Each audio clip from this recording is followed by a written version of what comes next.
Hello, Galaxy. I'm Chris Pirillo, and in tech news today, Meta, aka Facebook, the owners of Instagram and every other popular app on the planet, seemingly, has decided to roll out verification features that you can pay for. This sounds familiar, doesn't it?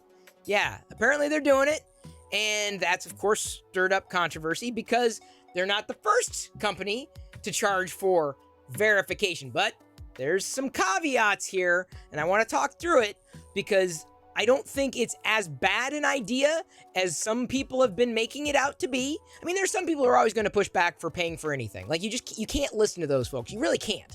There are people who don't like Facebook. Fine, that's your prerogative. There are people who don't like services they don't want to buy into. No problem. I will also say this. If you find value in something, absolutely pay for it. Support it in the way that you want to support it. That's key. That's critical.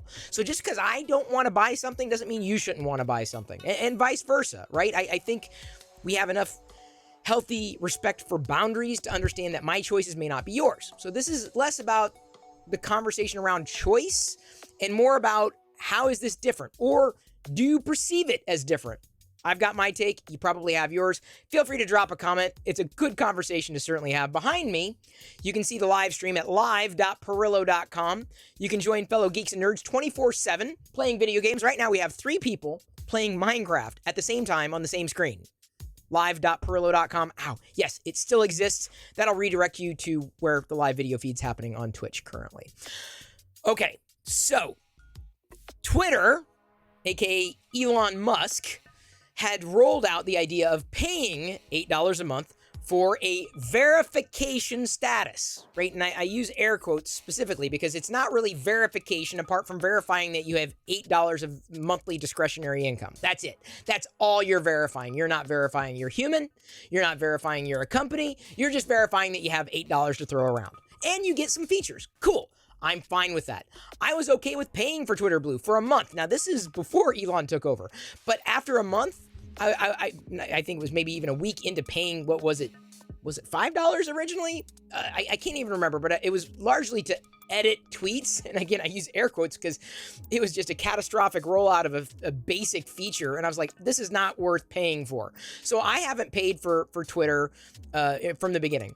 I see absolutely no reason for me to currently pay for Twitter because even with the value of a badge, even if I did not have a legacy verification status, it's not enough. Like, it's not enough. Now, if they start really truly rolling out features like you will absolutely show up more frequently in a feed, or you will absolutely be prioritized in this way, shape, or form, then yeah, it becomes a little more valuable to me because I do still use Twitter.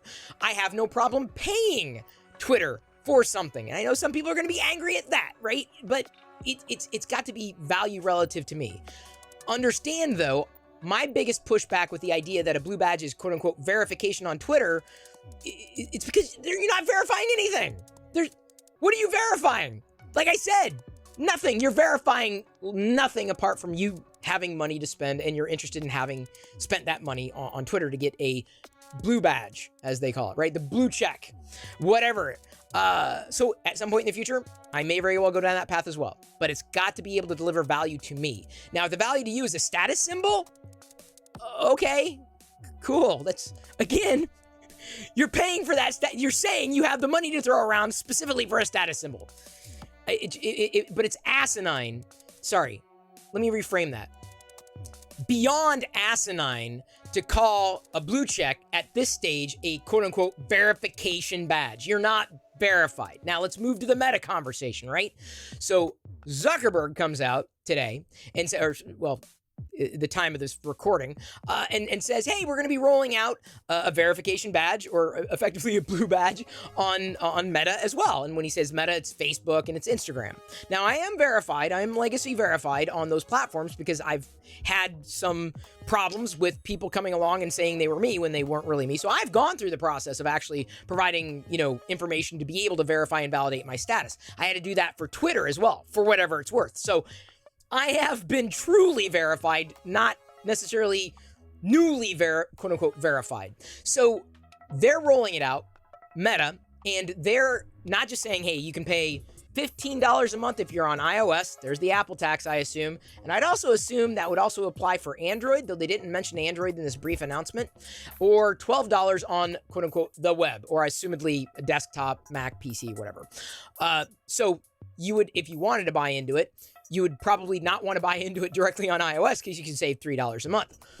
So here's the thing they're doing differently. And this is a clear differentiator, and that goes to my original complaint and many people's original complaint with Twitter. It's not paying for it.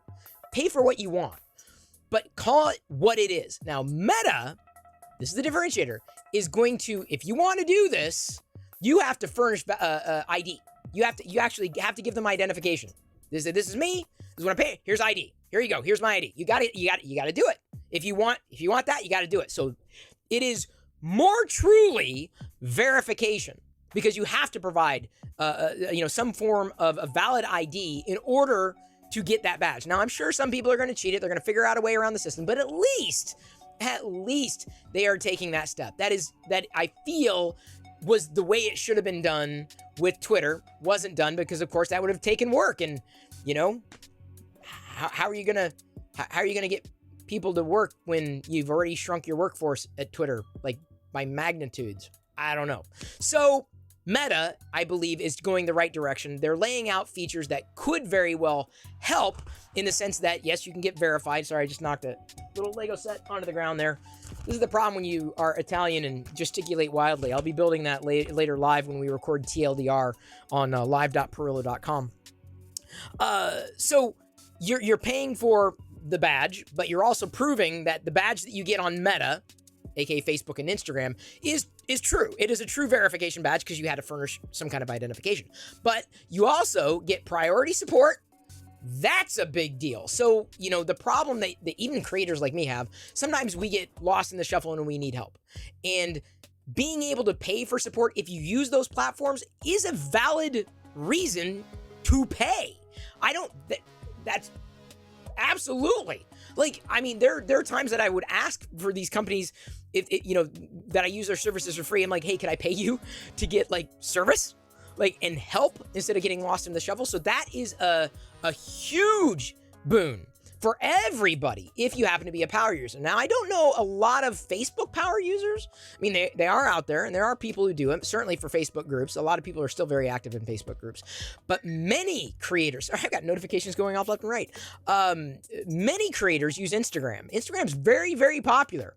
I may not use it as frequently as they do. I do post reels there and the shorts and everything, and I do post photos as well. But I don't want to get into the algorithm talk. It's another topic for another day. They use Instagram. So for creators to be able to step through the process to get priority support, that's a big deal. So if you're a creator, I feel that it's a wise decision, or would be a wise business decision, to spend the money to be quote unquote verified on Meta. Now, if you don't, fine. If you're not, you're just a casual user, it doesn't make any sense. It's just then at that point it's a status symbol. But there's a stark contrast between what Facebook's doing with paying for verification and the value they're providing and how they're going about applying that verification and that process, as opposed to how Twitter, I believe, has just completely bungled the idea. It was a good idea, and hopefully more value will be pumped into the verification system. And I use that in loose terms when it comes to Twitter over time. I do hope for more value because I would like to pay into that. I would like to be able to. I'm sitting here. I'm not hating on it. I'm just saying, look, let's be real. Let's be honest. Let's be direct about this. And I was direct about this, and I have been direct about it. And someone I feel got their feelings hurt on Twitter. I'm like, look, verification just means you're just verified on Twitter. You're just verified to have spent $8 a month. Great. Verification on Meta. And it's not a challenge of paying for something that you want, but call it what it is. Verification on Meta, you've already stepped through the process, and you get value out of it because you get priority support and all the other benefits they're probably going to be enumerating over the coming months, if not years. So this is interesting because I'd imagine more platforms, if they haven't already, and I hadn't heard about them because I may not use them, will be rolling something like this out. And as long as there is value packed in that subscription service, you should have no problem paying for it if you find value in it. But be careful about calling something that it's not.